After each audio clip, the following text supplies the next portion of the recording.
Bonjour, comment ça va? Non, non, je suis pas malade. Je suis juste super fatiguée. Super fatiguée, mais je me disais que je vous filmais toujours les moments où ça allait bien, ou mieux, parce que c'est plus réjouissant. Mais on peut parler aussi des moments où ça va moins bien. Non, c'est... ouais. Bon, là, c'est parce que j'ai mes règles aussi que je pense que je suis plus à plat, mais c'est vrai que...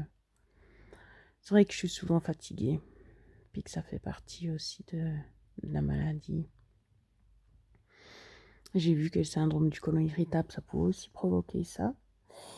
Et puis effectivement, je l'ai. Ça provoque des fatigues chroniques. Donc, ouais, j'étais un peu surprise de voir ça.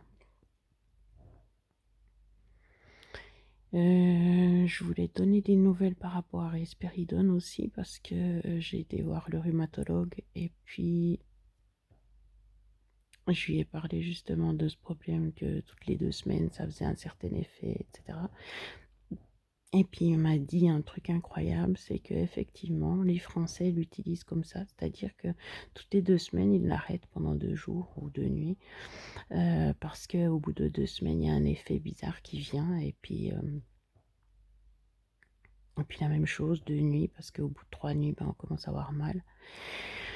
Alors, bah, c'est comme ça que je vais l'utiliser, mais j'ai vu quand même que pendant ces 2, 3 nuits, j'ai quand même mal, puis j'arrive pas trop à dormir. Il faudra que je demande à la psychiatre pardon, de me donner un autre médicament. Mais c'est vrai que j'ai réalisé que je dormais beaucoup, ouais, comme je vous ai dit l'autre fois. Ah, mais c'était ça aussi que j'ai découvert. Le rhumatologue m'a fait une injection de vitamine B12 parce que j'en manque en fait. Ouais, des fois ça me fait un peu rire. C'est vrai que quand on fait l'image de ceux qui mangent de la viande et puis de ceux qui mangent pas de viande, ça fait genre les gros robustes qui sont bronzés et tout. Puis tu vois à côté les palos tout fins qui disent ah non, mais je suis en meilleure santé que toi parce que je mange pas de viande. Puis en fait, ils ont l'air délabrés complètement. Alors c'est vrai que suivant comment il peut manquer des choses. Donc là, du coup, il me manquait de la vitamine B12. Puis il a dit que c'était ça aussi qui me rendait fatiguée parce que je vous disais justement, ouais, c'est bizarre, j'ai dormi la nuit, je dors l'après-midi et tout. Puis je dis oui, mais c'est normal, je suis malade. Mais en fait, pas forcément autant, quoi. Alors non, effectivement, c'est à cause de ça. Mais alors là, c'est sûr que si je perds encore du fer, ça me donne pas spécialement beaucoup d'énergie. Mais c'est vrai qu'il y a des gens qui n'arrivent pas à concevoir que on passe toute une journée en fait sur le canapé sans rien faire du tout. Mais du tout, du tout. Donc, c'est-à-dire pas regarder la télé, pas pouvoir lire, pas pouvoir parler avec quelqu'un, rien. Non, non. C'est juste rester sur le canapé parce qu'on n'a pas la force de faire autre chose. Alors, c'est vrai que ça, c'est pas forcément qu'on va par les gens. Mais c'est vrai que avec tout ce que je suis en train d'entamer, en fait, comment ça s'appelle, mon cheminement, autant avec la nourriture qu'après, ben voilà, quand on tombe malade, on est obligé de remarquer qu'on ne peut plus être comme avant et tout, que si on est tombé malade, c'est parce que ça allait pas comme on faisait avant. Donc on va pas repartir à fond comme ça, de toute façon je peux pas, j'ai pas l'énergie. Mais c'est vrai que j'étais, ben, quand je me promène, je suis avec ma maman, puis je vois comme elle est justement à bouger tout le temps et tout. C'est une bougie-onne, elle a 70 ans, puis elle est tout le temps en train de bouger. Et puis je me dis: «Mais je suis plus comme ça, puis je veux plus être comme ça non plus. Je veux être tranquille, je veux être calme». Puis c'est vrai que ça change du tout au tout.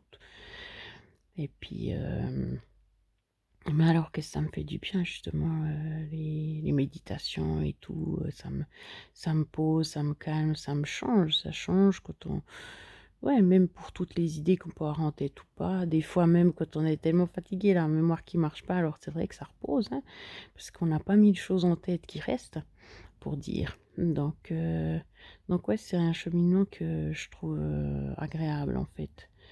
Je lâche beaucoup de choses et puis j'accepte beaucoup de choses et puis ouais, puis ça me fait du bien. Bon, je vais pas vous casser les pieds 3 heures comme ça, hein. toute façon, premièrement, vous avez compris le principe et puis deuxièmement, bah, je vous ai dit justement ce qu'il fallait savoir par rapport à Risperidone, entre autres et pourquoi justement j'étais à plat comme ça. Là, exactement, ben, non, c'est vrai que des fois, quand je suis bien ou quand je peux faire du sport, ben, c'est vraiment top, mais si je me rends compte, il y a pas beaucoup de moments dans la journée où justement où j'ai un petit peu d'énergie pour dire. Donc voilà. Il y en a qui diraient: «Mais c'est pas une vie». C'est vrai qu'il y a quelqu'un qui a parlé de survivre et tout, mais pas là. Et puis je disais: «Mais non, c'est vrai que pour moi l'idée de survivre, c'est pas envisageable». Pourtant il y a pas mal de moments dans ma vie, enfin il y a quand même des moments dans ma vie où ça a été survivre et puis c'est vrai que, ben, là ça fait comme un peu ça, mais les moments où je suis bien, même si je suis calme et puis, complètement à plat, je suis tellement bien que j'accepte en fait. C'est vrai que ça réduit pas mal les choses, ça réduit aussi les ambitions, ça les réduit les envies, les besoins. Parce que je me disais toujours: «Ouais, moi j'aimais bien, faire plein de choses en fait». Puis je me disais: «Mais comme ça je serai jamais, je m'ennuierai jamais». Parce qu'il y en a qui disaient: «Bah voilà, moi j'ai rien à faire, je sais pas quoi faire et tout». Puis moi je me disais: «Mais je travaille là-dessus pour justement pouvoir toujours avoir quelque chose à faire». Puis maintenant en fait comme je peux plus, déjà parce que je suis fatiguée, parce que j'ai plus forcément envie, mais bah, je me disais je pense que maintenant la dernière étape c'est de maîtriser le rien faire. Non mais ça fait un peu bizarre ce que je dis, mais c'est vrai que maîtriser le rien faire, c'est-à-dire l'être, juste être, et ben, c'est vrai que ça enlève, c'est un peu comme si vous alliez vivre dans un camping-car, vous vous débarrassiez de vos affaires. C'est un peu c'est du minimalisme, mais dans la tête, quoi. Et puis c'est vrai que c'est intéressant. C'est intéressant parce que on court toujours après plein de choses. Alors des fois, ceux qui ont pas forcément l'argent, ils voient ceux qui ont de l'argent courir après ou l'argent ou les biens matériels parce que voilà, ils font des comparaisons et tout. Alors il me faut la voiture, puis après si j'ai la maison, il faut enfin si j'ai de l'argent, il faut la maison, après si j'ai la maison, il faut la voiture, après si j'ai la voiture, il faut le bateau, après enfin voilà. Alors c'est un peu facile de se moquer d'eux parce que nous, bah, parce que les autres personnes n'ont pas l'argent, mais si on l'avait, peut-être qu'on ferait la même chose. Mais du coup, c'est vrai qu'on entasse d'autres choses, en fait. Ben, ceux qui ont moins d'argent entassent peut-être des petites choses, les boîtes, ils font des collections, des choses comme ça. Et puis il y en a d'autres, c'est les informations. Moi, c'était les informations. Toujours à chercher des nouvelles informations, à me cultiver et tout. Et puis, pour finir, tu te dis: «Mais tout ça, ça sert à quoi?» Ça sert à quoi? À part remplir. Voilà, mais tu peux te remplir d'amour aussi. Enfin bref, donc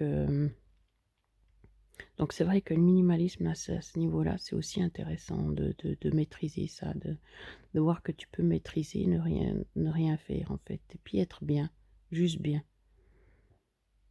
Donc voilà, ça, c'était ce que je voulais aussi partager. Bon, bah vivement, maintenant on dit ça, mais en fait on est censé euh, apprécier chaque moment, mais c'est vrai qu'on a toujours le petit côté qui dit vivement quand on s'en aura un petit peu plus de pêche. Voilà, bon. Comment j'ai trouvé l'expression? Je vous souhaite d'aller bien, bonne santé.